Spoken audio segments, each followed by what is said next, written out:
నమస్కారం, ఘంటారావానికి స్వాగతం. ముందుగా ప్రధానాంశాలు. రాష్ట్రంలో ఇవాళ రేపు మోస్తరు వర్షాలు, ఉరుములు ఈదురుగాలులతో కురిసే అవకాశం.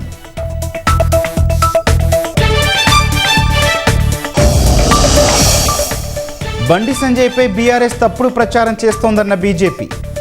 కవిత జైలుకు వెళ్తే కేసీఆర్ ఎందుకు రాజీనామా చేయలేదని ప్రశ్న.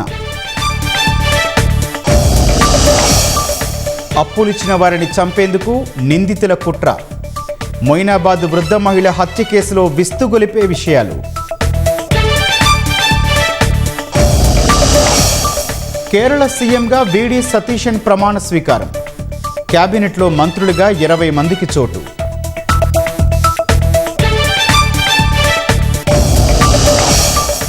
మెరైన్ ఎకానమీ సెక్యూరిటీలో భారత్, నార్వే కలిసి పనిచేయాలన్న మోదీ. 2 దేశాల మధ్య గ్రీన్ స్ట్రాటజీ దీర్ఘకాలిక ఫలితాలనిస్తుందని ఆశాభావం.